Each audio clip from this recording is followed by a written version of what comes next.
السلام علیکم ورحمۃ اللہ وبرکاتہ۔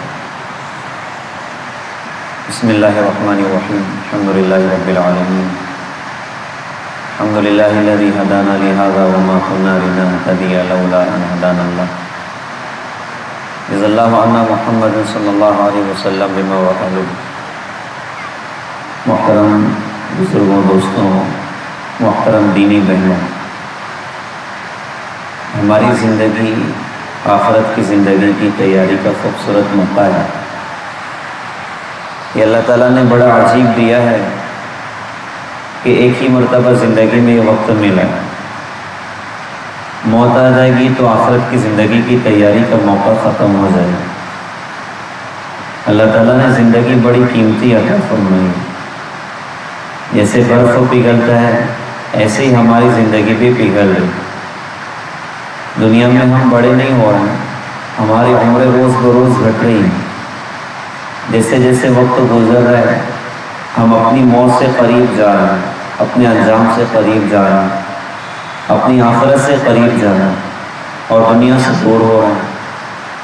اس لیے ایک بزرگ تھے اللہ والے، انہوں نے اشعار کہے تھے کہ ہو رہی ہے عمر مثل برف و کم، چپ کے رفتہ رفتہ دم بدم، سانس ایک رہ رہے ملک عدم، دفعتاً ایک روز یہ جائے گا تھم، کر لو جو کرنا ہے آخر موت ہے، ایک دن مرنا ہے آخر موت ہے، عشرت دنیا فانی ہیچ ہے، پیش عیش جاویدانی ہیچ ہے، مٹنے والی شادمانی ہیچ ہے، چند روزہ زندگانی ہیچ ہے، کر لو جو کرنا ہے آخر موت ہے، ایک دن مرنا ہے آخر موت ہے۔ اور کہا تھا کہ آنے والی کس سے ٹالی جائے گی، جان ٹھہری جانے والی جائے گی، روح رگ رگ سے نکالی جائے گی، تجھ پہ ایک دن خاک ڈالی جائے گی، کر لو جو کرنا ہے آخر موت ہے، ایک دن مرنا ہے آخر موت ہے۔ تو ایک دن آئے گا کہ ہم دنیا سے چلے جائیں گے۔ آج دن بھر پاور بند تھی، گرمی بہت تھی،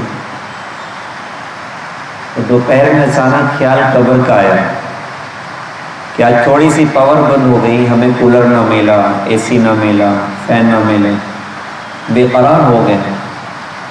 قبر کی گرمی کیسا تڑپائے، قبر میں کیا حال بنے گا جب قبر کی تنہائیوں میں ہمیں اٹھا کر لے کر جا کر دفن کر دیا جائے گا، اس موقع پہ ہمارا اپنا کیا بنے گا۔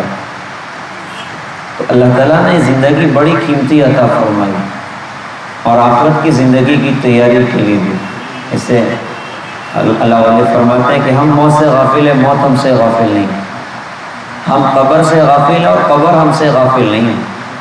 اللہ کے رسول نے تو ارشاد فرمایا تھا کہ ہر آدمی کی قبر اسے روزانہ آواز دیتی ہے کہ آدم کی اولاد کیا تو مجھے بھول گیا، انا بیت الغربہ، انا بیت الوحدہ، انا بیت الدود، انا بیت التراب، کہ آدم کی اولاد میں پردیس کا گھر، میں تنہائی کا گھر، میں کیڑوں کا گھر، میں مٹی کا گھر۔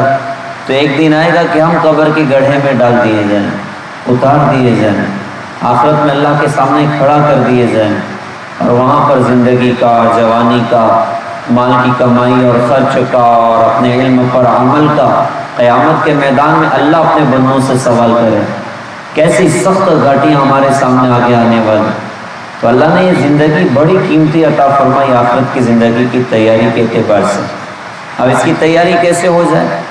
تو اللہ تعالیٰ نے دنیا میں تو تقریباً اس وقت 7 ارب انسان دنیا میں موجود ہیں۔ اللہ تعالیٰ نے ہم پر بہت بڑا فضل فرمایا، بہت بڑا انعام فرمایا۔ اللہ کی قسم اتنی بڑی دولت اللہ نے عطا فرمائی ہے کہ قیامت کے دن بندے کو پتہ چلے گا کہ اللہ نے اسلام کی شکل میں، ایمان کی شکل میں کیسی بڑی نعمت اور دولت اللہ نے ہمیں عطا فرمائی تھی۔ آج کتنے لوگ ہیں پوری دنیا میں؟ 5 ارب انسان دنیا میں ایسے اس وقت زندگی گزار رہا ہے کہ جو اللہ کو نہیں پہچانتے، اللہ کے رسول کو نہیں پہچانتے، قرآن ان کے پاس میں نہیں ہے، اللہ کے رسول کی نسبت ان کے اپنے پاس میں نہیں۔ اور کامیابی کے لیے پہلی بنیاد اللہ کی پہچان ہے، اللہ کا کلمہ ہے، حضرت محمد صلی اللہ علیہ وسلم کی نسبت ہے۔ جب یہی دولت ان کے اپنے پاس میں نہیں ہے اور اللہ نہ کرے اسی بے ایمانی کے ساتھ دنیا سے رخصت ہو گئے، تو بتائیے تو صحیح کہ ان کی دنیا ان کے کیا کام آئے گی، ان کا خاندان ان کے کیا کام آئے گا، ان کے ملک مال ان کے اپنے کیا کام آئیں گے۔ اللہ کی قسم اس وقت دنیا میں ایسے لوگ بھی موجود ہیں جو بظاہر تو فضاؤں میں اڑتے ہیں، بظاہر تو بڑی بڑی کرسیوں پر بیٹھتے ہیں، لیکن اللہ کی قسم کے بڑے قابل رحم ہیں کہ ان کے پاس ایمان کی دولت نہیں ہے۔ چند روزہ زندگی گزار کر، چند روزہ جھوٹی لذتوں کی زندگی گزار کر مر خب کے آخرت کی ہمیشہ کی زندگی میں جہنم کی آگ کا ایندھن بنا۔ تو اللہ نے کتنی بڑی نعمت ہمیں عطا فرمائی کہ اسلام عطا فرمایا، ایمان عطا فرمایا، جو آخرت کی زندگی کی کامیابی کی پہلی بنیاد تھا، اللہ تعالیٰ نے ماں کی گود سے مجھے اور آپ کو عطا فرمایا۔ تو یہ کتنی بڑی اللہ تعالیٰ کی نعمت ہے، یہ کتنا بڑا اللہ تعالیٰ کا احسان ہے۔ دنیا کا ماحول غفلت کا ماحول ہے، انسان غفلت میں کہیں کا کہیں نکل جاتا ہے۔ اللہ تعالیٰ نے ہماری شریعت میں انتظام فرمایا کہ گاہے بگاہے اپنے بندوں کے لیے اللہ تعالیٰ نے ایسے موقع اللہ تعالیٰ نے فراہم فرمائے کہ جس میں بندہ اللہ سے قریب ہو جائے اور اس کا اپنا بھولا ہوا سبق بندے کو یاد آ جائے۔ تو انہیں خوبصورت موقعوں میں شب برأت کی رات بھی خوبصورت موقع ہے، رمضان کے مبارک دن اور رمضان کی مبارک راتیں، رمضان کا خوبصورت مہینہ یہ خوبصورت عنوان ہے جس کے ذریعے سے اللہ تعالیٰ نے اپنے بندوں کو اپنی ذات کی طرف متوجہ کیا کہ بندوں غفلت میں، گناہوں میں، ہے نا، ہمیں بھول کر تم زندگیاں گزار رہے ہیں، چلو آؤ جاؤ اب ہماری کتاب سننے والے بن جاؤ، ہمارا کلام سننے والے بن جاؤ، ہمارے دین کی بات سننے والے بن جاؤ، ہماری اطاعت کرنے والے بن جاؤ، اپنے ظاہر کو بھی خوبصورت بناؤ، اپنے باطن کو بھی خوبصورت بناؤ۔ تو کیا اللہ پاک نے انتظام فرمایا کہ رمضان کا خوبصورت مہینہ اللہ تعالیٰ نے اس امت کو عطا فرما دی۔ اللہ کے یہاں پر بندوں کی قیمت ان کے اپنے اندر کی خوبصورتی کی وجہ سے لگتی، اندر کی اپنی صفات کی وجہ سے لگتی ہیں۔ اس لیے فرمایا کہ اللہ تعالیٰ نہ تو تمہارے مال کو دیکھتا ہے، نہ تمہاری صورتوں کو دیکھتا ہے، بلکہ اللہ تعالیٰ تو تمہارے دلوں کو دیکھتا ہے۔ اور دل کی دنیا کے بنانے کا خوبصورت عنوان رمضان کا خوبصورت مہینہ۔ اللہ نے قرآن میں ارشاد فرمایا کہ کتب علیکم الصیام کما کتب علی الذین من قبلکم لعلکم تتقون، فرمایا کہ تم پر روزے فرض کیے گئے جیسا کہ تم سے پہلے لوگوں پر بھی فرض کیے گئے تھے۔ کس لیے فرض کیے؟ تو کیا پیاری بات ارشاد فرمائی، تاکہ تم متقی بن جاؤ، تاکہ تم تقوی والے بن جاؤ، تمہارا اندرون خوبصورت ہو جائے کہ تم قیامت کے میدان میں اپنے اللہ کو دکھا سکو، تمہارا اندرون خوبصورت ہو جائے تاکہ تم خبر میں اتر کر فرشتوں کے سوال کے جواب آسانی سے دے سکو۔ یہ رمضان کا مہینہ ہم نے تمہیں عطا فرمایا، یہ رمضان کے خوبصورت دن اور رات ہم نے تمہیں عطا فرمائے۔ کیسا عالی شان مہینہ! اللہ تعالیٰ نے دنوں میں سب سے بڑا دن جمعہ کو بنایا، راتوں میں شب قدر کو بنایا، کتابوں میں سب سے بڑی کتاب قرآن، فرشتوں میں سب سے عظیم حضرت جبرائیل علیہ السلام، شہروں میں مکہ اور مدینہ سب سے عظیم شہر، پانیوں میں سب سے عظیم پانی زمزم، اور کنووں میں سب سے عظیم کنواں زمزم کا، پتھروں میں سب سے عظیم پتھر حجر اسود، اور سارے مہینوں میں سب سے افضل مہینہ فرمایا کہ وہ رمضان کا مہینہ ہے۔ کتنا خوبصورت مہینہ، کیسا عالی شان مہینہ! اللہ کے رسول حضور پاک صلی اللہ علیہ وسلم رمضان کا استقبال رجب کے مہینے سے شروع کر دیتے، اور اللہ کے رسول کی دعاؤں میں ایک دعا کا اضافہ ہوتا۔ آپ دعا فرماتے اللہم بارک لنا فی رجب و شعبان وبلغنا رمضان، اللہ ہمارے رجب میں برکت دے، ہمارے شعبان میں برکت دے، اور ہمیں رمضان تک پہنچا دے۔ تو اللہ کے رسول رمضان کا استقبال 2 مہینہ پہلے سے شروع کر دیتے، اور کیسا بڑا مہینہ ہے، اور اس کے دن کی کیا قیمتیں ہیں، اس کی راتوں کی کیا قیمتیں ہیں۔ روایتوں میں آتا ہے کہ دن ایسا عالی شان ہے، ایک دن کا روزہ کوئی بندہ اگر جان بوجھ کر چھوڑ دیں، ساری زندگی اس کی برکتوں کے حاصل کرنے کے لیے روزہ رکھ لے، ایک فرض روزے کا بدل نہیں ہو سکتا۔ کتنا بڑا دن اللہ پاک نے عطا فرمایا۔ روایتوں میں آتا ہے کہ ایک نفل روزے کے بدلے میں ساری دنیا سونا بنا کر روزہ دار کو گفٹ کر دی جائے، ایک نفل روزے کا بدل نہیں ہو سکتا، تو فرض پر اللہ تعالیٰ اپنے بندوں کو کیا کچھ عطا کرے گا۔ حدیث میں ارشاد فرمایا کہ روزہ میرے لیے اور اس کا بدلہ میں خود ہوں، یا فرمایا کہ اس کا بدلہ میں خود دوں گا۔ جس عمل پر براہ راست اللہ کی ذات مل جائے، اس سے بڑی دولت ایک ایمان والے کے واسطے کیا ہو سکتی کہ بھئی اللہ ہمیں مل جائے، اللہ ہم سے راضی ہو جائے، اللہ ہم سے خوش ہو جائیں۔ تو دن کیا کمال کے اللہ پاک نے ہمیں عطا فرمائے، راتیں کیا کمال کی اللہ تعالیٰ نے ہمیں عطا فرمائی۔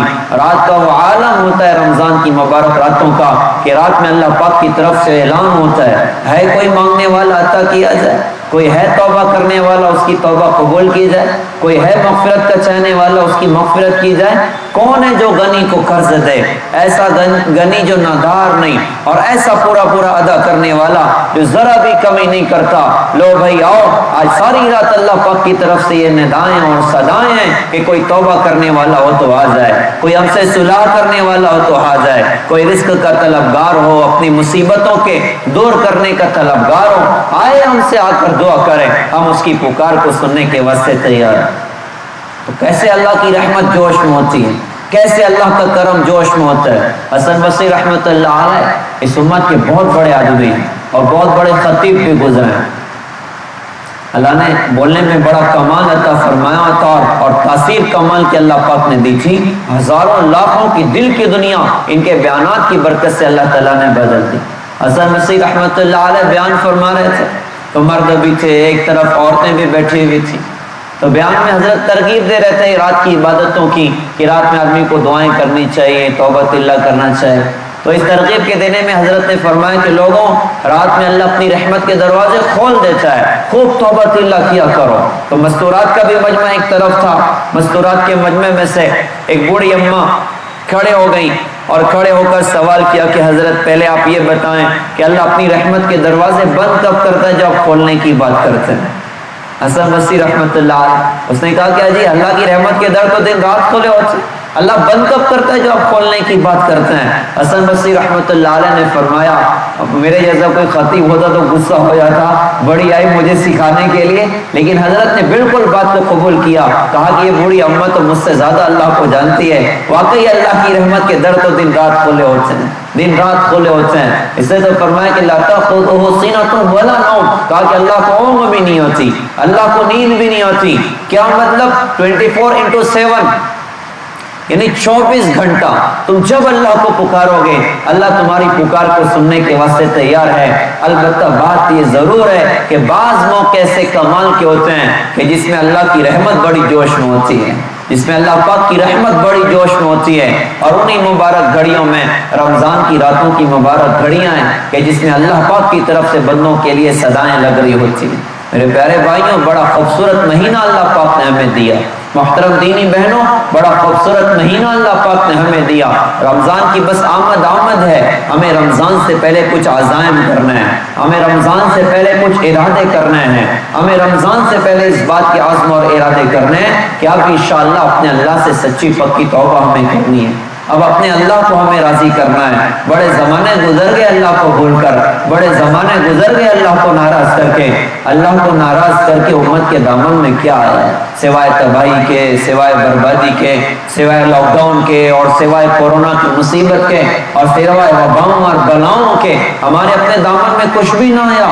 تو ہم سب کے لیے پیغام اور سبق ہے کہ اس رمضان کو زندگی کا انقلابی رمضان بنانے کے عزم کریں کہ اب ہمیں اپنے اللہ سے سچی پکی توبہ کرنی ہے، اب ہمیں اپنے اللہ کو راضی کرنا ہے، اب ہمیں اپنے اللہ کو خوش کرنا ہے۔ اللہ بڑے کریم، اللہ بڑے رحیم، اللہ بڑے نوازنے والے، اور رمضان کا مہینہ خوبصورت مہینہ، اس میں تو خود اللہ پاک کی طرف سے صدائیں لگتی ہیں۔ لہٰذا ایک تو یہ عزم انشاءاللہ کرنا ہے کہ ہمیں اپنے اللہ سے سچی پکی توبہ کرنی ہے، اپنے اللہ کو انشاءاللہ ہمیں راضی کرنا ہے۔ ایک تو توبہ کا عزم ہمیں کرنا ہے، دوسرا یہ نیت کرنی ہے کہ اب ہمیں اپنی پوری زندگی اللہ اس کی رسول کی اطاعت والا بنانا، اللہ اس کی رسول کے احکامات والا بنانا۔ ہم ماحول والے مسلمان نہ بنیں، ہم حالات پر بس دین پر چلنے والے مسلمان نہ بنیں۔ ہمیں جو دین اللہ پاک نے عطا فرمایا وہ ہر موقع کا دین اللہ پاک نے عطا فرمایا، کہیں ایسا نہ ہو کہ بس ماحول بنا تو دین پر چل لیا، ماحول ختم تو دین بھی چھوڑ دیا، یا حال آیا تو دین پر چل لیا، تکلیفیں اور مصیبتیں ختم ہو گئیں تو پھر دین کو چھوڑ دیا۔ کہنے والے نے کہا تھا کہ دکھ میں خدا کو یاد کیا، سکھ میں خدا کو بھول گئے، جو کام مسلمانوں کے تھے وہ کام مسلمان بھول گئے۔ تکبیر تو اب بھی ہوتی ہے، مسجد کی فضا میں ہے انور، جس ضرب سے دل ہل جاتے تھے وہ ضرب لگانا بھول گئے۔ منہ دیکھ لیا آئینے میں پر داغ نہ دیکھا سینے میں، جی ایسا لگایا جینے میں مرنے کو مسلمان بھول گئے۔ اور جس دور پہ نازاں تھی دنیا اب ہم وہ زمانہ بھول گئے، اوروں کی کہانی یاد رہی خود اپنا فسانہ بھول گئے۔ تو آج ضرورت ہے کہ ہم حکم والے دین پر چلیں کہ ہم جئیں تو مسلمان بن کر، ہم مریں تو مسلمان بن کر۔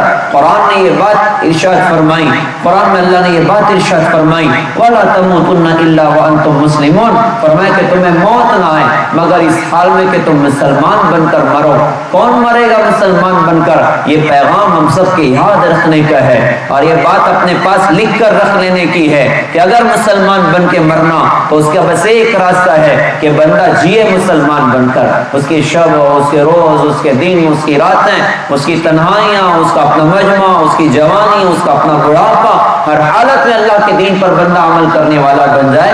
اب یہ سوئے گا اسلام کے ساتھ، یہ سوئے گا نبی کی سنتوں کے ساتھ، اور خدا نہ خواستہ اگر سوئے سوئے اللہ پاک نے اس کو دنیا سے اٹھا لیا، یہ اللہ کے رسول کے دین پر انشاءاللہ اٹھے گا، یہ اسلام کی حالت میں اللہ کی بارگاہ میں پہنچے گا۔ اسے اللہ پاک نے تاجر بنایا اور ایک تجارت کی کرسی پہ بیٹھ کے بازاروں میں سودے کر رہا ہے، لیکن تجارت میں اللہ کے دین کو زندہ کر کے رکھا ہوا ہے کہ خیانت نہیں کرتا، امانت داری کے ساتھ تجارت کرتا ہے، دیانت داری کے ساتھ تجارت کرتا ہے، نبی کی سنتوں کو زندہ کرتا ہے۔ ہو سکتا ہے کہ اسی کرسی پر بیٹھے بیٹھے اس کو موت آ جائے، لیکن نبی کے دین پر عمل کیا ہے، یہ بات نہیں کہی جا سکتی یہ دنیا پر مرا، یہ نبی کی سنتوں پر مرا ہے، انشاءاللہ یہ اللہ کے دین پر اٹھایا جائے گا۔ تو مرے گا کون مسلمان بن کر؟ جو جیے گا مسلمان بن کر وہی مرے گا مسلمان بن کر۔ لہذا آج ضرورت ہے کہ ہم اللہ اس کے رسول کی اطاعت کی عزم کریں کہ اب ساری زندگی اللہ اس کے رسول کی اطاعت ہمیں کرنی ہے۔ یہ اطاعت اللہ کی طرف سے مدد کے دروازے کھلواتی ہے، اللہ کی مدد ہے یہ بندوں کی اطاعت پر نازل ہوتی ہے۔ یہی رمضان کا وہ خوبصورت مبارک مہینہ تھا، اللہ کے رسول سفر میں نکلے اور ایک دشمنوں سے بدر کے مقام پہ مقابلہ ہو گیا، 1000 دشمن مقابلے پر، صحابہ کی تعداد 313، صحابہ کا حال ایسا حال ہے کہ پیٹ میں کھانا نہیں ہے، بدن میں کپڑا نہیں ہے اور پیر میں چپل نہیں ہے، اور چند سواریاں اور 2 گھوڑے، 70 اونٹ اور ٹوٹے ہوئے تلواریں اور ٹوٹے ہوئے ہتھیار، اور دشمنوں کا حال وہ حال تھا۔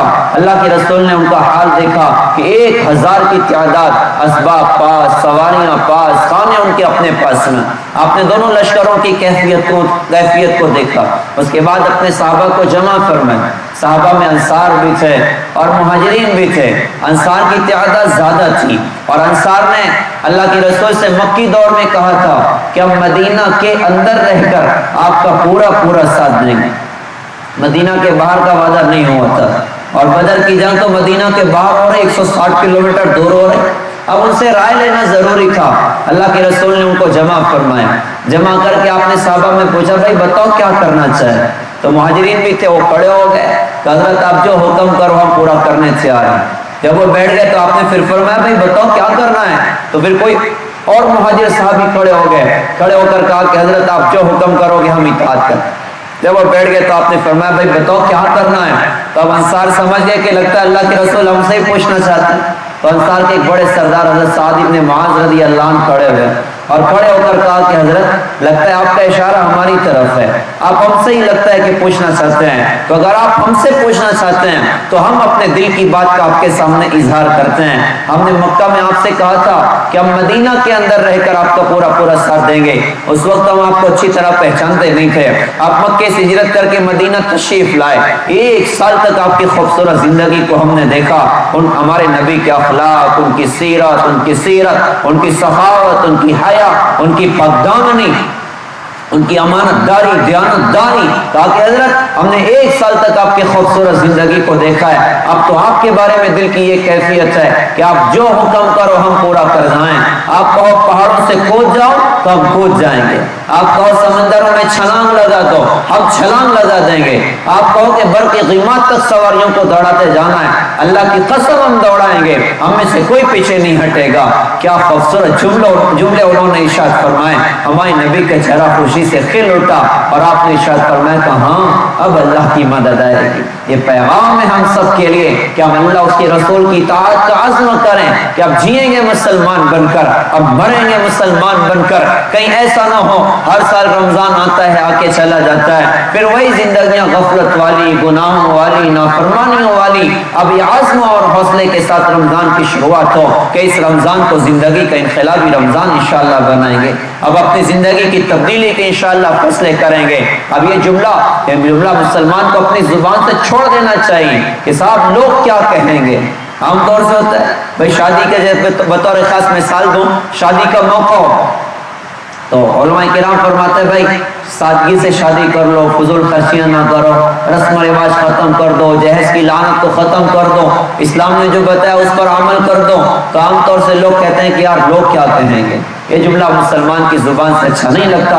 مسلمان کا جملہ تو یہ ہونا چاہیے کہ مجھے بے وقوف دنیا کی پرواہ کوئی نہیں, مجھے پرواہ اپنے اللہ کی ہے, مجھے پرواہ اپنے رسول کی ہے کہ قیامت کے میدان میں اللہ مجھ سے کیا کہے گا, قیامت کے میدان میں اللہ کا رسول مجھ سے کیا کہے گا. یہ بات صحابہ کے اندر اتری ہوئی تھی, یہ جذبے صحابہ کے اندر اترے ہوئے تھے. اسی بدر کی جنگ میں 70 بڑے بڑے کافر قتل کیے گئے, 70 بڑے بڑے کافر قید کیے گئے. جب قید کر کے ان سب کو لایا گیا, اللہ کے رسول حضور پاک صلی اللہ علیہ وسلم نے صحابہ کو جمع فرمایا, اور جمع فرما کے آپ نے ان سے مشورہ کیا. اللہ کے رسول تو صاحب وحی تھے, آپ پر اللہ قرآن اترتا تھا, آپ کو مشورہ لینے کی ضرورت کوئی نہ تھی, لیکن آپ نے اپنی امت کو یہ پیغام دیا کہ دیکھو مشورہ کی بڑی اہمیت ہے. تو آپ نے صحابہ سے پوچھا بھائی بتاؤ کیا کرنا چاہیے ان کا, 70 بڑے بڑے لوگ قید ہو گیا ہیں. تو صحابہ میں 2 صحابہ ٹاپ کے صحابہ ہیں, ایک حضرت ابو بکر صدیق رضی اللہ تعالیٰ عنہ, دوسرے حضرت عمر فاروق رضی اللہ تعالیٰ عنہ. حضرت ابو بکر رضی اللہ عنہ کا مزاج جمالی تھا تو ان کی رائے میں بھی جمال ہوا کرتا تھا. حضرت عمر فاروق رضی اللہ تعالیٰ عنہ کا مزاج جلالی تھا تو ان کی رائے میں بھی جلال ہوا کرتا تھا. آپ نے فرمایا بھائی بتاؤ کیا کرنا ہے. تو ابو بکر صدیق رضی اللہ عنہ نے جمالی رائے دی. ان کی رائے یہ تھی کہ حضرت یہ ہمارے اپنے رشتہ دار ہیں, میری رائے ہے کہ فدیہ لے کے ان کو چھوڑ دیا جائے, بعد میں اگر انہوں نے کلمہ پڑھا تو ہمارے دستوں پا بن جائیں گے, ہمارے ساتھی بن جائیں گے. اللہ کے رسول نے حضرت عمر رضی اللہ عنہ سے پوچھا کہ بھائی عمر تم کیا بولتے ہو. تو ان کی رائے میں جلال تھا, انہوں نے کہا کہ حضرت میری رائے تو یہ ہے یہ سب ہمارے اپنے رشتہ دار ہیں, وہ فلاں جو ہے نا وہ فلاں صحابی کا بھائی ہے, وہ فلاں صحابی کا رشتہ دار ہے, اور وہ جو فلاں ہے نا وہ میرا اپنا رشتہ دار ہے. میری رائے یہ ہے ہر رشتہ دار کی گردن اس کے اپنے رشتہ دار کے ہاتھ میں دے دی جائے, اور رشتہ دار اپنے رشتہ دار کی گردن مار دے, اور یہ پیغام دے دے کہ ہم اللہ کے مقابلے میں کسی کی پرواہ نہیں کرتے. ہمیں سب سے زیادہ عظمت ہمارے دلوں میں اللہ کی ہے, اللہ کے رسول کی ہے, اور پہلا نمبر ہمارے سامنے اللہ اس کا رسول ہے. ہم اللہ اس کے رسول کے مقابلے میں کسی کی پرواہ نہیں کرتے. تو آج ضرورت اس بات کی ہے کہ ہم اطاعت کی عزم کریں. ہماری رمضان کی شروعات توبہ کے ساتھ ہو, ہماری رمضان کی شروعات بڑے عزائم کے ساتھ ہو, زندگی کی تبدیلی کے عزائم کے ساتھ ہو کہ اب انشاءاللہ اللہ کے احکامات پر انشاءاللہ عمل کریں گے, اللہ کے رسول حضور پاک صلی اللہ علیہ وسلم کی پاکیزہ شریعت پر انشاءاللہ عمل کریں گے. آپ کے ایک ایک طریقوں کو, آپ کے ایک ایک سنت کو, آپ کے ایک ایک اعمال کو انشاءاللہ اپنی زندگی میں جگہ دیں گے. اللہ معاف کرے. آج مسلمان کو چھوڑنے کے لیے نبی کی سنتیں ملیں, آج مسلمان کو چھوڑنے کے لیے اللہ کے احکامات ملیں. ہم عزم کریں انشاءاللہ کہ اب جئیں گے نبی کی سنتوں کے ساتھ, اب مریں گے انشاءاللہ نبی کی سنتوں کے ساتھ. یہ اللہ کی مدد کے اترنے کا راستہ ہے. تو بدر میں صحابہ نے کہا کہ حضرت آپ جو حکم کرو گے ہم پورا کر جائیں گے. تو ایک تو یہ پیغام ہمیں یہاں سے ملا کہ ہمیں انشاءاللہ اللہ اس کے رسول کی اطاعت کروانا. سب نیت کرتے ہیں انشاءاللہ. ہماری جو بہنیں بیٹھے ہوئے ہیں وہ ساری بہنیں بھی عزم کریں کہ اب انشاءاللہ اللہ کے دین کے مطابق اللہ اس کی رسول کی اطاعت کے ساتھ انشاءاللہ زندگی گزارے. دوسرا پیغام کیا؟ دوسرا پیغام یہ, بدر کی رات میں حضور نے مشورہ کرنے کے بعد جا کر آپ سو نہیں گئے, بلکہ آج مسجد عریش وہاں پر بنی ہے بدر کے مقام پر, وہیں اللہ کے رسول کا خیمہ لگایا گیا تھا. آپ اپنے خیمے میں گئے اور ساری رات آپ نے خیمے میں جاگ کر گزاری اور دعا میں گزاری, رو رو کر آپ نے اللہ کی دیوار میں رات گزاری ہے, اور ساری رات اللہ سے دعائیں کرتے رہے. اور ایک عجیب دعا اس رات اللہ کے رسول نے فرمائی. آپ نے اللہ پاک سے عرض کیا میرے پیارے اللہ, اگر آج یہ 313 کی جماعت ہلاک ہوگی اور آپ نے اپنی مدد کو روک لیا تو پھر قیامت تک آپ کی دھرتی پر آپ کی عبادت نہیں کی جائے. یہ کائنات کی تاریخ کا انوکھا جملہ ہے جو نہ ان سے پہلے کسی نے کہا, نہ قیامت تک کوئی اس جملے کے کہنے کا حقدار ہو سکتا ہے. آپ نے کہا میرے اللہ آپ نے اگر اپنی مدد کو روک لیا تو پھر قیامت تک آپ کی دھرتی پر آپ کی عبادت نہیں کی جائے گی. اللہ نے مدد کا وعدہ کیا. حضرت ابو بکر صدیق رضی اللہ عنہ پیچھے سے آ کے لپٹ گئے اور آ کر کہا کہ حضرت آپ بس کریں, اب اللہ کی مدد آ جائے گی. تو کیا پیغام ہمیں ملا ہے؟ ہمیں پیغام یہ ملا ہے کہ اب اپنی راتوں کی عبادت کریں، اب اپنی راتوں کو اللہ کے سامنے رونے دھونے میں گزاریں، اللہ کی عبادتوں میں گزاریں۔ خوبصورت مہینہ اللہ پاک نے زندگی کے انقلاب کا دے دیا، یہ مہینہ زندگی کا انقلابی مہینہ بننا چاہیے کہ اب ساری زندگی کے لیے ہماری اپنی راتیں محفوظ ہو جائیں۔ آج راتیں بربادیوں کی طرف ہیں، آج راتیں گناہوں کے ساتھ میں گزر رہی، کتنے سخت حالات ہو رہے ہیں، آج بھی راتیں ہماری اپنی برباد ہیں۔ ہم سب کے لیے پیغام ہے کہ اپنی راتوں کو اللہ کے سامنے رونے دھونے میں گزاریں، تلاوت میں گزاریں، نیک اعمال میں گزاریں۔ نوجوان نسل تک یہ پیغام اللہ کرے کہ پہنچے کہ ہمارے نوجوان اپنی راتیں موبائل میں ضائع نہ کریں، اپنی راتیں موبائل میں برباد نہ کریں۔ موبائل میں اپنا وقت برباد کرنے والا قیامت کے میدان میں کون کیا آنسو رہے گا کہ ہائے کہاں زندگی کو ضائع کر دیا تھا، کہاں زندگی کو برباد کر دیا تھا۔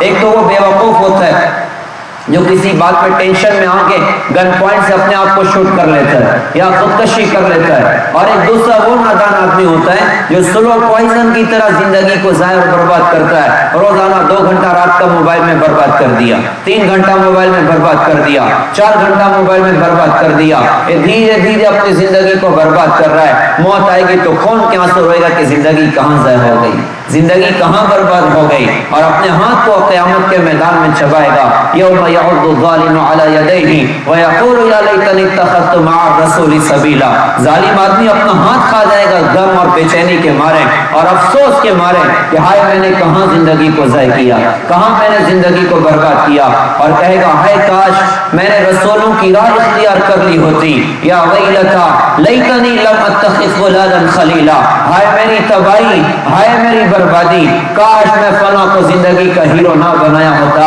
کاش میں فلاں کو زندگی کا ایڈیل نہ بنایا ہوتا، وہ خود بھی برباد ہوا مجھے بھی برباد کیا۔ میرے پیارے بھائیوں، محترم دینی بہنوں، ہماری راتوں کی بڑی قیمت ہے، ہم اپنی راتوں کو ضائع ہونے سے بچائیں، اپنی راتیں قرآن میں دیں۔ یہ قرآن کتنا خوبصورت کلام ہے، رمضان کے فضائل تو بہت زیادہ، ایک بڑی فضیلت رمضان کی ہے کہ اللہ نے ساری آسمانی کتابیں رمضان میں نازل فرمائی، رمضان میں نازل فرمائی۔ پچھلی کتابیں تو پوری نبیوں پر اتر گئی، لیکن قرآن آسمان دنیا پر رمضان میں اترا، اور پھر اللہ اپنی دھرتی پر 23 سال کے عرصے میں تھوڑا تھوڑا کر کے اپنے حبیب پر اللہ اپنا قرآن اتارتا چلا گیا۔ تو قرآن کتنی خوبصورت کتاب ہے، قرآن کتنا خوبصورت کلام ہے۔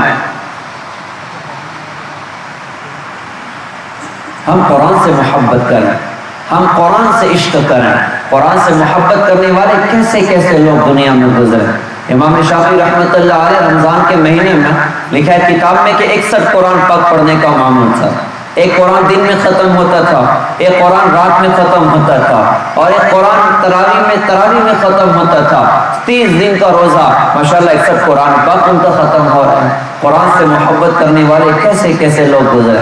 ایک خاتون کا ہی واقعہ سنا، عبداللہ بن مبارک رحمۃ اللہ علیہ فرماتے کہ میں حج کے بعد گزر رہا تھا تو دیکھا کہ ایک جگہ کپڑے میں کوئی شے لپٹی ہوئی پڑی، جب قریب گیا تو لگا کہ شاید کوئی اندر انسان ہے، تو میں نے سلام کیا، اندر سے جواب آیا، تو جواب سن کر میں سمجھ گیا کہ کوئی بوڑھی خاتون اندر ہے، تو میں نے پوچھا کہ تم یہاں کیا کر رہی ہو، تو بوڑھی اماں نے قرآن کی آیت پڑھ کے کہا کہ وَمَن يُضْلِلِ اللَّهُ فَلَا هَادِيَ لَهُ، کہ جسے اللہ گمراہ کر دے اسے کوئی ہدایت نہیں دے سکتا۔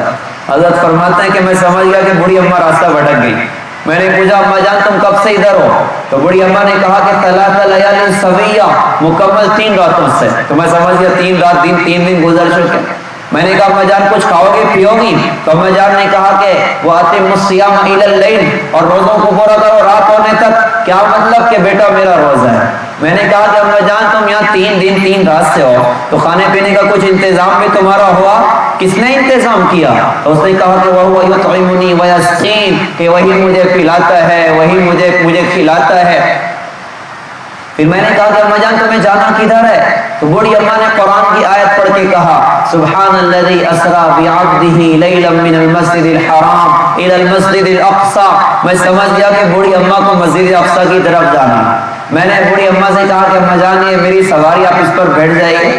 تب ٹھیک ہے بوڑھی ہیں کوئی بات نہیں، لیکن غیر محرم تو غیر محرم ہوا کرتا ہے، کہیں اوٹنی پر میں بیٹھ جاؤں کوئی بے پردگی نہ ہو جائے۔ تو بوڑھی اماں نے قرآن کی آیت پڑھ کے کہا وَقُلْ لِلْمُؤْمِنِينَ يَغُضُّوا مِنْ أَبْصَارِهِمْ، آپ ایمان والوں سے کہہ دیجئے اپنی نظروں کو نیچے جھکا لیں۔ کیا مطلب کہ بیٹا میں سواری پر بیٹھنے والی ہوں، تھوڑا سا ہٹ جا تاکہ کوئی بے پردگی نہ ہو جائے۔ سواری پر بیٹھی، کہتے میں نے لے کے چلنا شروع کیا اور تیزی سے چلا، میں تیز چلنا شروع کیا اور میں نے سوچا کہ بھائی سفر آسانی سے کٹ جائے، تو ہم لوگ بھی سفر میں نکلتے ہیں تو بھائی نعت لگا دیا یا مفتی عامر ملی صاحب کا بیان شروع کر دیا کہ چلو بھائی ماشاءاللہ آسانی سے وقت بھی گزر جائے گا اور کچھ نہ کچھ فائدہ حاصل ہو جائے گا۔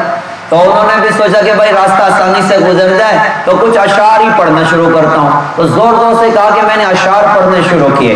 تو بوڑھی اماں کے کان میں جب وہ چیز پڑھی نا تو اس نے قرآن کی آیت پڑھ کے کہا کہ وَقْصِدْ فِي مَشْيِكَ وَاغْضُضْ مِنْ صَوْتِكَ، کہ اپنی چال میں اعتدال اختیار کرو اور بولنے میں اپنی آواز کو پست کرو، زیادہ شور نہ مچاؤ۔ تو کہا کہ میں نے اپنی رفتار کو بھی تھوڑا ٹھیک کر لیا اور اپنی آواز کو بھی تھوڑا سا کم کر لیا، لیکن میں اشعار ہی پڑھ رہا تھا۔ تو بوڑھی اماں نے قرآن کی آیت پڑھ کے کہا کہ فَقْرَؤُوا مَا تَيَسَّرَ مِنَ الْقُرْآنِ، قرآن میں سے جو تمہارے لیے آسان ہو وہ پڑھو۔ تو میں نے قرآن پڑھنا شروع کیا، قافلہ قریب آیا جو مسجد اقصیٰ کی طرف جا رہا تھا۔ میں نے اس سے پوچھا کہ اماں جان کچھ تو بتاؤ، اس میں تمہارے کچھ رشتہ دار ہوں، کچھ تعلق کے لوگ ہوں، کچھ تو بتاؤ۔ تو بوڑھی اماں نے کہا کہ المال والبنون زینت الحیات الدنیا، کہ مال اور اولاد یہ دنیا کی زندگی کی زینت ہے۔ تو میں سمجھ گیا کہ اس کی اپنی اولاد اس قافلے میں موجود ہے۔ میں نے کہا ان کو کچھ نشانی تو بتاؤ۔ تو بوڑھی اماں نے قرآن کی آیت پڑھ کے کہا وَعَلَامَاتٍ وَبِالنَّجْمِ هُمْ يَهْتَدُونَ، اور ان کی نشانیاں ہیں اور وہ لوگ ستاروں سے راہ اختیار کرتے ہیں۔ کیا مطلب تھا؟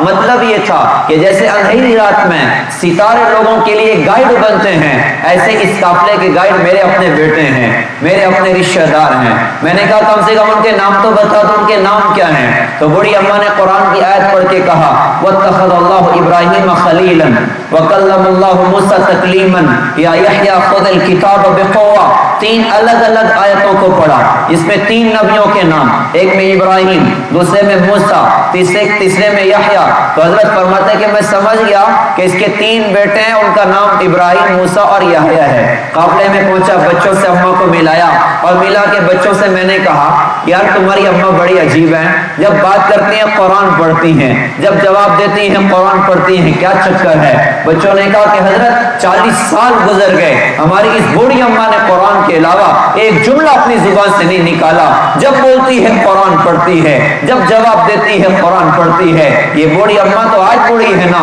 40 سال پہلے تو جوان ہی تھی، 40 سال پہلے تو جوان ہی تھی۔ قرآن سے عشق کرنے والے کیسے کیسے لوگ گزرے، قرآن سے محبت کرنے والے کیسے کیسے لوگ گزرے۔ لہذا عزم کریں کہ انشاءاللہ تراویح میں بھی قرآن کو سنیں۔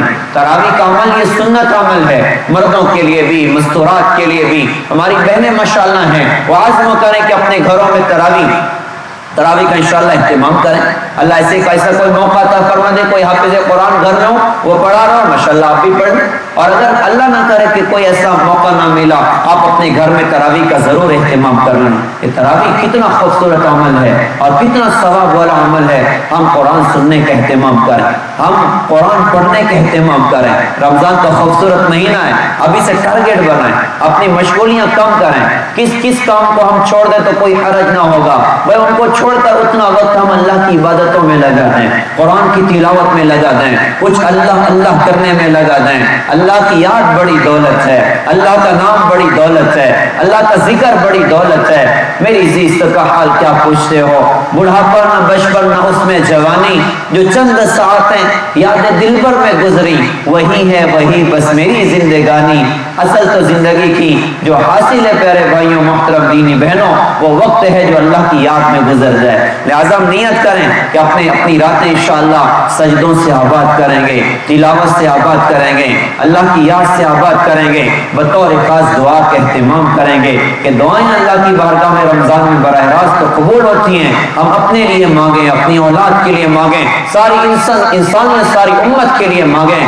دعا وہ طاقتور عمل ہے جس پہ دنیا میں بڑے بڑے انقلابات آتے ہیں۔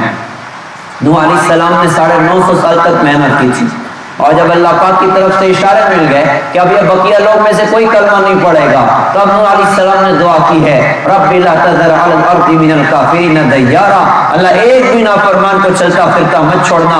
اللہ نے دعا کی طاقت دکھائی کہ آسمان سے پانی برسایا، زمین سے پانی ابلا، یہاں تک کہ جلتے تنور سے پانی نکلا اور بیل کے سینگ سے پانی نکلا اور سارے نافرمانوں کو اللہ پاک نے ہلاک کیا۔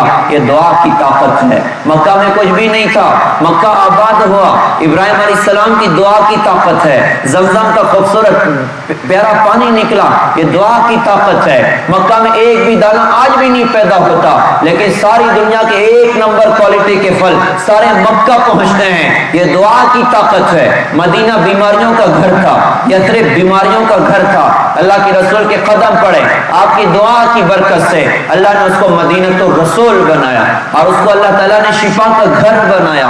تو دعا بڑی طاقت اور دولت ہے، لہذا ہم سارے نیت کریں انشاءاللہ کہ اس رمضان کی راتوں میں دعا کا بطور خاص اہتمام کریں، ساری امت کے لیے، ساری انسانیت کے لیے انشاءاللہ دعائیں کریں۔ تو اللہ کے رسول نے بدر میں دعا کی، اب دوسرے دن کیا ہوا کہ اب اللہ کی مدد اترنے کو تیار ہے، لشکر آمنے سامنے ہے، ایک ہوا چلی، حضرت علی پوچھتے ہیں کہ حضرت یہ کیا ہے؟ آپ نے ارشاد فرمایا کہ جبرائیل آ گئے 500 فرشتوں کے ساتھ میں۔ ایک اور ہوا چلی، پوچھا حضرت اب کیا؟ فرمایا کہ میکائیل آ گئے 500 فرشتوں کے ساتھ میں۔ پھر کیا ہوا؟ صحابہ کی اطاعت ہے اور ادھر رات کی اللہ کے رسول کی دعا ہے۔ کیا ہوا کہ 313 کو 1000 پہ اللہ نے غالب کر کے دکھایا، اللہ نے مسلمانوں کو عزت دے کے دکھائی۔ یہ ہم سب کے لیے پیغام ہے کہ ایک اطاعت پر آ جائیں، دوسرا اپنی راتوں کی حفاظت کرنے والے بن جائیں، انشاءاللہ دنیا میں بھی اللہ ہمارے کام بنائے گا، آخرت میں بھی اللہ تعالی ہمارے کام بنائے گا۔ رمضان کا خوبصورت مہینے کی آمد ہے، ایک کام اور بطور خاص ہمیں کرنا ہے کہ ہمیں اپنے اخلاق اچھا کرنا ہے، ہم اوروں کے حقوق ادا کرنے والے بن۔ رمضان کی سب سے بڑی مغفرت اور نواز دینے کی رات شب قدر کی رات ہے، ایک رات ایسی کمال کی ہے، فرمایا کہ 1000 مہینوں سے افضل رات، یعنی کہ گویا ایک رات بندہ عبادت کر لے تو گویا کہ 80 سال سے زیادہ کا زمانہ اس نے اللہ کی عبادت میں گزار دیا۔ اس بڑی رات میں اللہ 4 قسموں کے لوگوں کو معاف نہیں کرتا۔ ایک تو شراب پینے والے کو اللہ معاف نہیں کرتا، اللہ کا شکر ہے کہ اس پورے مجمع میں کوئی بھائی شراب نہیں پیتا، اسی بات کی امید ہے، لیکن چونکہ موبائل کا دور ہے اور بیانات دور تک پہنچتے ہیں تو اس موبائل کے ذریعے یا نیٹ کے ذریعے کسی ایسے بھائی کے کان تک آواز پہنچتی ہو کہ جو شراب کا عادی ہو چکا ہے، جو نشہ آور گولیوں کا عادی ہو چکا ہے، اللہ کا واسطہ دے کے کہیں گے بھائی توبہ کر لو، اللہ کے واسطے سچی توبہ کر کے چھوڑ دو ورنہ محروم نہیں ہو جائے گی۔ یا کوئی ایسے بھائی کے کان تک بات پہنچ رہی ہے کہ جو شراب تو نہیں پیتا ہے، نشہ تو نہیں کرتا ہے، البتہ یہ اپنی الماریاں پیسوں سے بھرنے کی خاطر یہ شراب کا ڈیلر بن کے بیٹھا ہوا، یہ کتا گولی کا ڈیلر بن کے بیٹھا ہوا، اللہ کا واسطہ دے کے کہیں گے کہ اللہ کے لیے اپنی الماریاں پیسوں سے بھرنے کی خاطر حضرت محمد صلی اللہ علیہ وسلم کی امت کی زندگیوں کو برباد نہ کریں، امت کی جوانیوں کو برباد نہ کریں۔ اگر یہ کمائیاں اس انداز کی ہیں تو قیامت کے میدان میں ایسی کمائی کرنے والے کی اولاد اس کو اپنا گریبان پکڑ کے کہے گی ہمیں حرام کی کمائیاں کیوں کھلائی تھی، ہمیں غلط کمائیاں کیوں کھلائی تھی۔ تو شراب پینے والا معاف نہیں کیا جاتا، ماں باپ کا نافرمان معاف نہیں کیا جاتا، تعلقات کا توڑنے والا معاف نہیں کیا جاتا، اور چوتھا دل میں کینہ رکھنے والا معاف نہیں کیا جاتا۔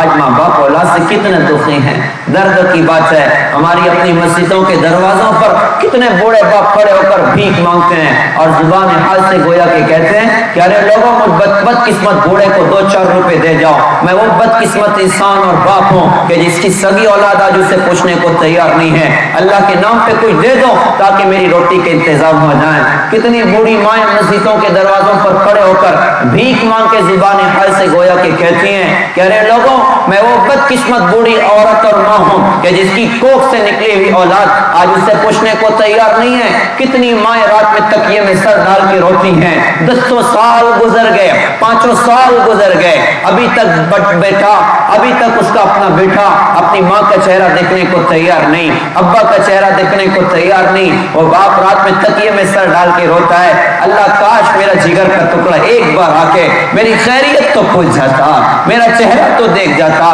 مجھے اپنا چہرہ تو دکھا جاتا۔ لیکن ایسے ظالم اولاد بھی ہوا کرتی ہے کہ کہ اپنے ابا کا چہرہ دیکھنے کی توفیق نہیں ہے، اپنی امی کا چہرہ دیکھنے کی توفیق نہیں ہے، لہذا ماں باپ کا نافرمان معاف نہیں کیا جاتا، تعلقات کا توڑنے والا معاف نہیں کیا جاتا، ہم تعلقات جوڑنے والے بنے، اور کینہ رکھنے والا معاف نہیں کیا جاتا۔ کہتے ہیں انسان سے انسان کو کینہ نہیں اچھا، جس سینے میں کینہ ہو وہ سینہ نہیں اچھا۔ اللہ کو پاک دل پسند ہے، اللہ کو صاف دل پسند ہے۔ انشاءاللہ میں رمضان کا استقبال ان خوبیوں کے ساتھ میں کرنا ہے، اور ان گناہوں سے بچ کے انشاءاللہ رمضان کا استقبال کرنا ہے۔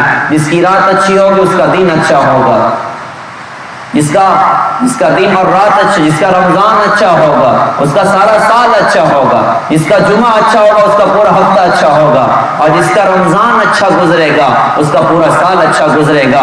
اللہ تعالیٰ سے دعا ہے اللہ تعالیٰ ہمیں عافیت کے ساتھ رمضان تک پہنچائے، اور اس رمضان کو اللہ تعالیٰ اس پوری امت کے حق میں فتح کا، نصرت کا، ہدایت، برکت اور سارے عالم میں اپنے دین کے زندہ ہونے کا رمضان بنائے۔ وآخر دعوانا الحمدللہ رب العالمین۔